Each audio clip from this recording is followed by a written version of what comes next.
Welcome back to another SuperCoach BBL team preview podcast. We have the Sydney Sixers, and I have not botched that introduction. Gentlemen, how are you tonight? JG and DR, thank you so much for joining me. How are we tonight? Good, mate. Good, mate. Couple of Sydney teams to go, and then we've smashed out all 8 team previews. So, elite work by you two. I'll ask you a question here and there, but giving all the good oil to the community, boys. Oh, you're so kind. That probably incurs a little contractual bonus. Absolutely. Joshy, how are you, mate? You're looking good as usual. You got a little caterpillar above your top lip. Thank you. You're always looking good, both Thank of you. Yeah, the Sixers, the second team of these team previews that start on the round one double. So not as relevant as the Canes, but certainly have relevancy with that round one double to start. So keen to get talking. We'll just get straight into our predicted 11 for round one, but we will preface this by saying as we've literally scoured the face of the earth. We've done some dark juju, some hoodoo as well. We've tried to get in contact with, herbal remedy healers as well, and we still cannot get an update on Sean Abbott. So if anyone knows anything, let us know, but chances are he's probably not going to be there for round one. Saying that, my predicted 11 goes a little something like this. I think Philippi is probably going to go back to opening, which means I don't have Dan Hughes in my predicted 11. So Philippi at 1 with the gloves, Baba Azam, their international signing from Pakistan, at 2, Jack Edwards at 3, Moses at 4, Jordan Silk at 5. Then it's either going to be Joel Davies or Lockie Shaw at 6, Dwarshus at 7, and I think it's going to be Hayden Kerr at 8, and then have it however you want, but Chowan, Murphy, and Richardson will round it out from the last 3 spots, in my opinion. Joshy, is that something that, I guess, does it resemble something that you've got in front of you? Yeah, I think one or two differences. One of them is that Abbott, I know you prefaced it, but I think it's very low chance he plays. His injury was on the 12th of November. First game's 14th of November, so about a month, 4 weeks. And at the time, it was described moderate grade. I looked that up. The timeline's 4 to 8 weeks. So I think it's a very small chance that we're going to have Sean Abbott round one. So I've left him out. And then the other one that I've left out is that Shaw Davies, which makes my order a little bit different to yours. I've added Hughes, but I've got Philippi and Azam opening. Obviously, Philippi's taking the gloves. And then I've got Hughes at 3. Only reason he didn't play last year was because he's injured. The season before that, he was actually very good. He actually had a really good season. I think he was good enough and will be good enough to take that 3 spot back. So then I've got Henriques at 4, Silk at 5, Edwards at 6. Now, as you said, if Shaw or Davies comes in, that pushes Edwards to 3. But I still think at 6, he'll be relevant. I think he gets his 4 overs. I think he bats at 6. I think it's still a very good role, like your Overtons, like your Dan Sams. So I've got Edwards at 6, Dorsch at 7, Kerr at 8, Richardson 9, Murphy 10, and Chauhan at 11. Yeah, I like it. I think Lockie Shaw's been batting at 4 for New South Wales as well. Obviously, it's not a full strength New South Wales side because 99% of them are playing for Australia currently in the Ashes, but just one to keep an eye on.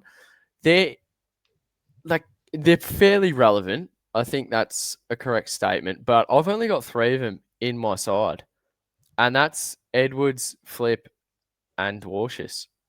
And I don't think I'm going out on a limb saying this, but I reckon that you two would probably have all of them as well. 100% correct. There was only one other bloke that I originally had in my side, but when we sat down for our BBL chat Scobes earlier on, Baba Azam went out of my side pretty quickly. It's just that bat only. me off a little bit. But yeah, exact same three: Philippi, Edwards, and Dwarshus. You're the same, Joshy. You were nodding your head there, mate. Yeah, I'm the same. And my first team that I made, when I briefly looked at the app, I did have Azam in there, but I just think we've spoken about it in the previous pods. Those first time internationals in the BBL, they just really don't go well. I mean, last year heading into the tournament, Finn Allen was one of the best T20 batsmen in the world, and he flunked to start. We've seen like Duplessis, we've seen Guptill, we've seen a few of these international players for the first time in the BBL just really struggle. I think Azam at 150k, I think that's going to happen again. And looking at his previous averages in the 2022 World Cup, in the 3-game series against Australia last year in November, his numbers aren't great on Australian soil. So I'm the same as you. Had him to start, left him out.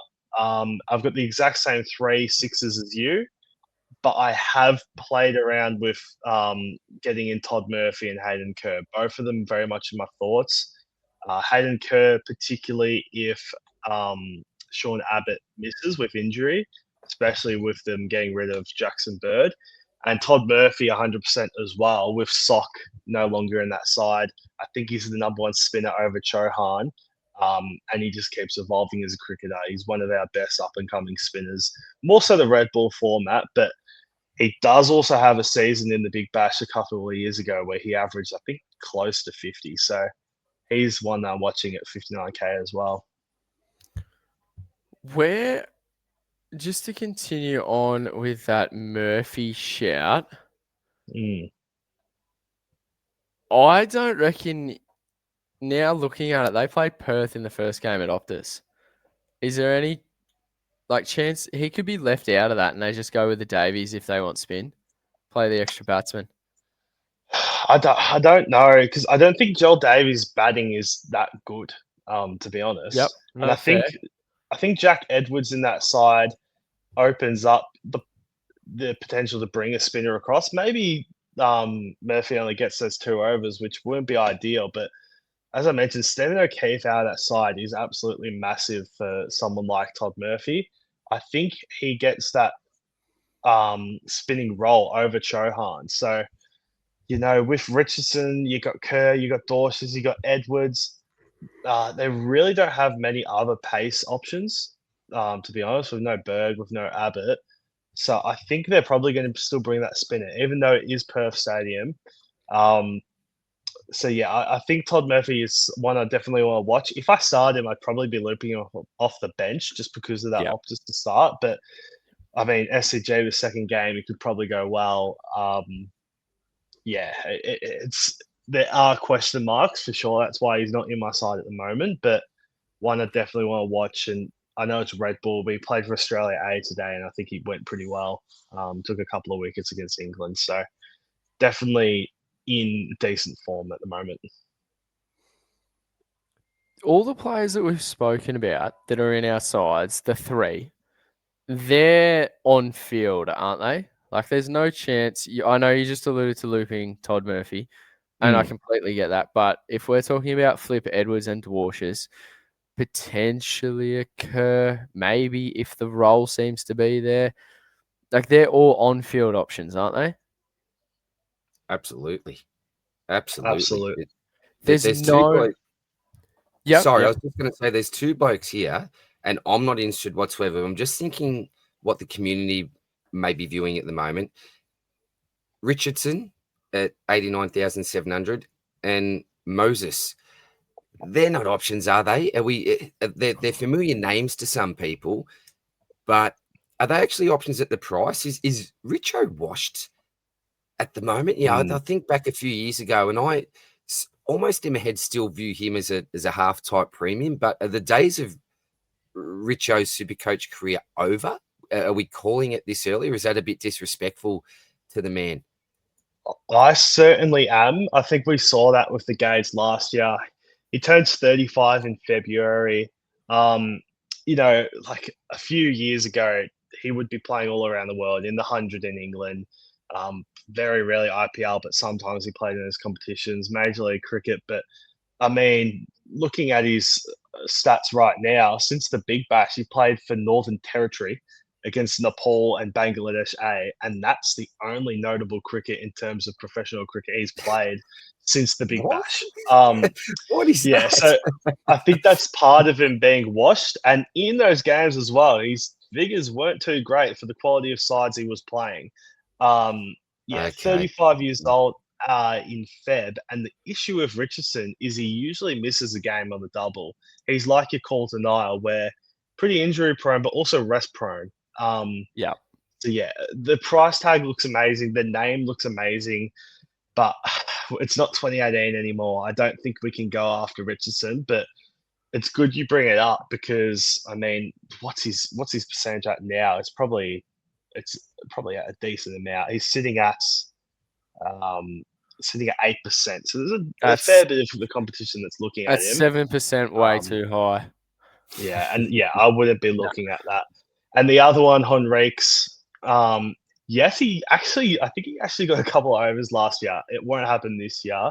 He's basically just a number 4 batsman. Very rarely gets that strike rate bonus. He's more of an anchor for the Sixers. Yep. So if he's not making runs, you're not going to be getting some very good scores. So both of them, I'd steer clear. But Scobes, it'd be interesting to hear your opinions. I have a lot of questions towards I guess, orchestration of how players get DPP and whatnot, and this and that, and their pricing and everything.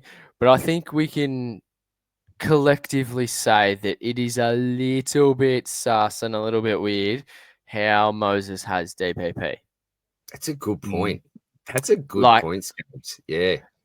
I mean, if we're talking about him having DPP, then why doesn't Ben Dwarshuis have DPP?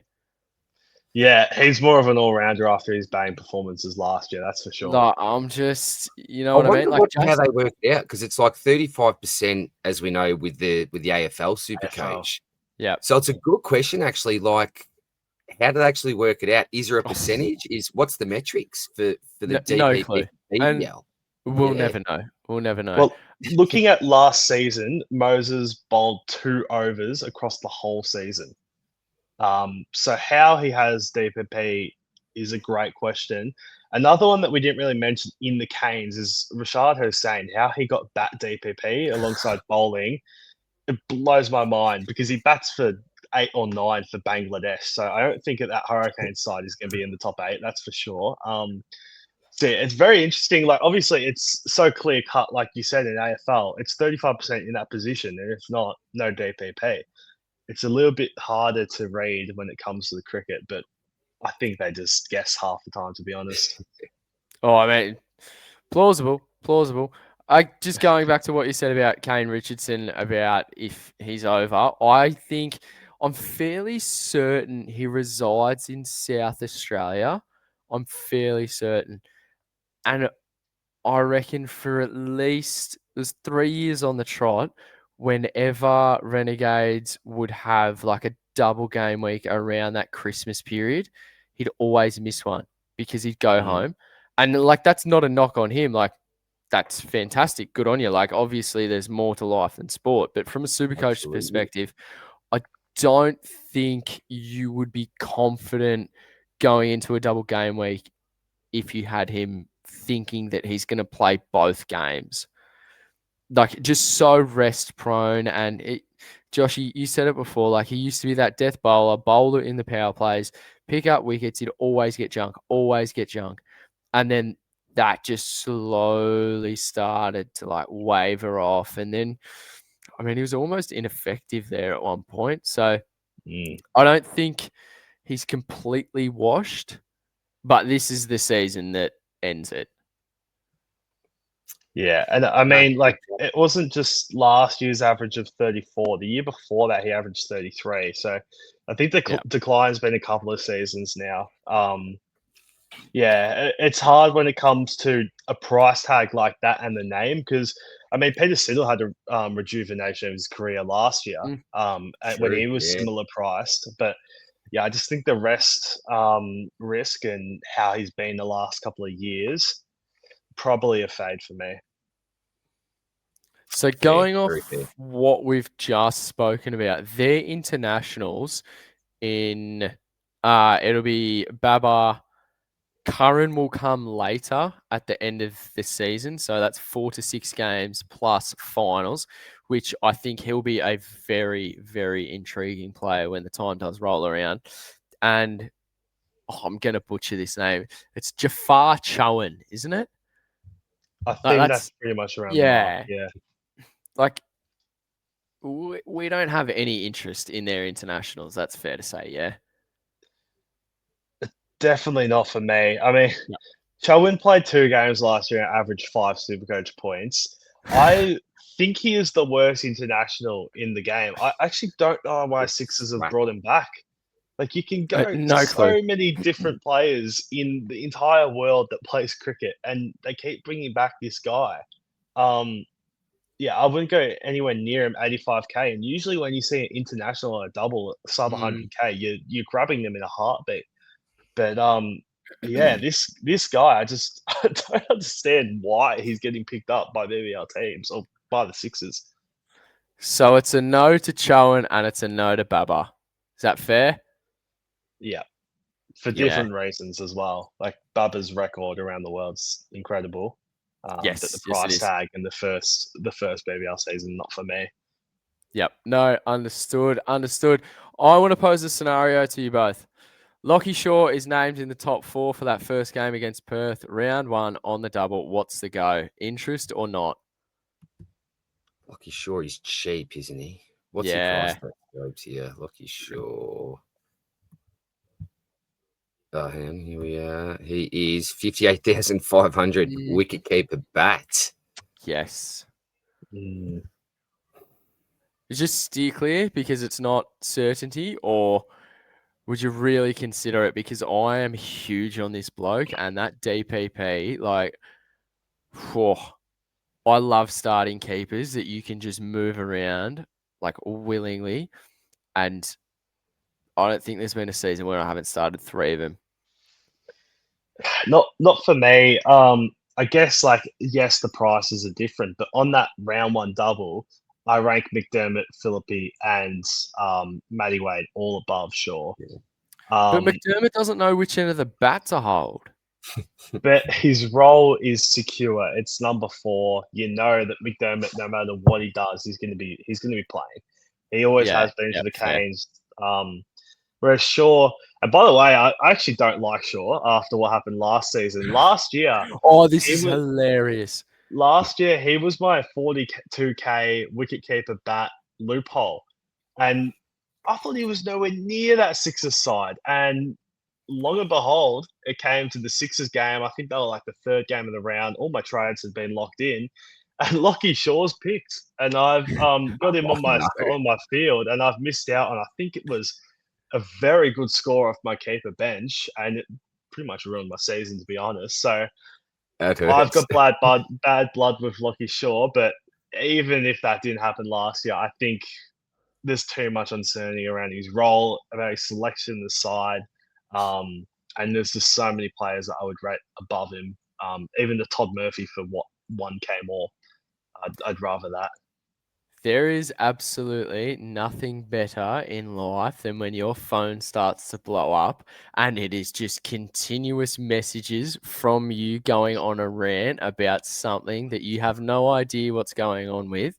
And it's something as simple as Lockie Shaw's being picked and you can't take a VC captaincy score.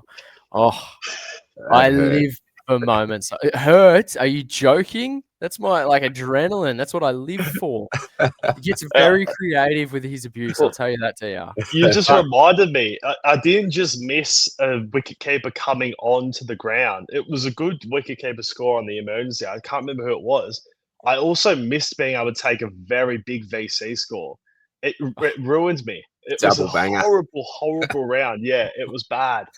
Really bad. And he scored like 6 points as well. He batted at 6 and scored like 6. It was very stiff. No flex either. You got to take it.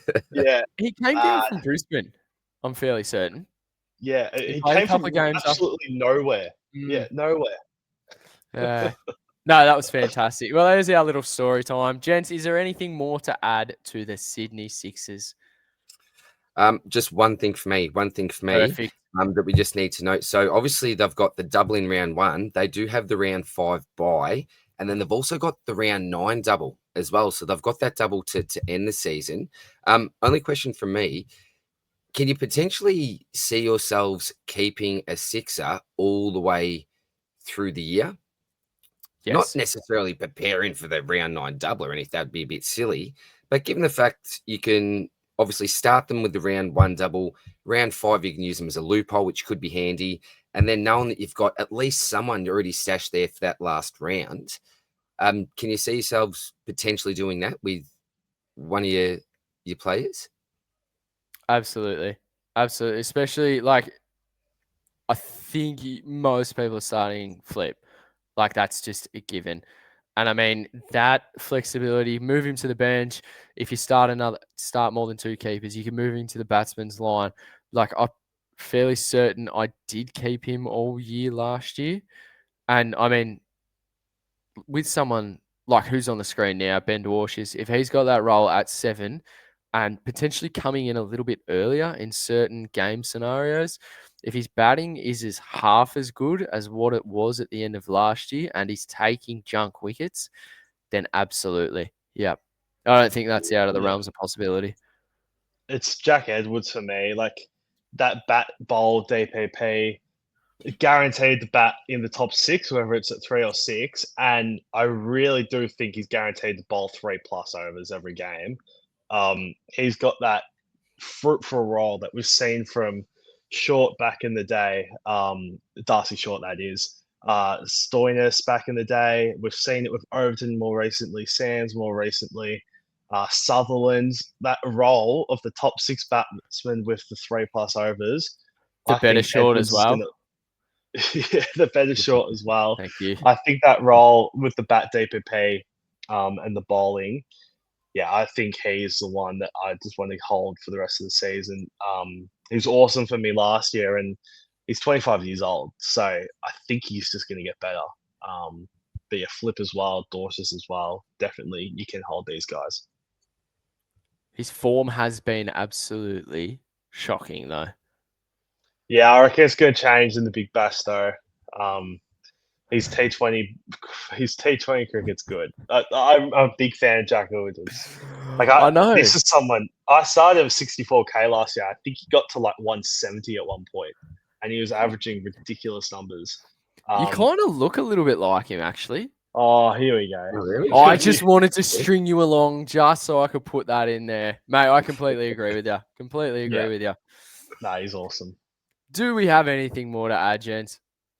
Nah, Don't good chat, think so. boys. One more to go.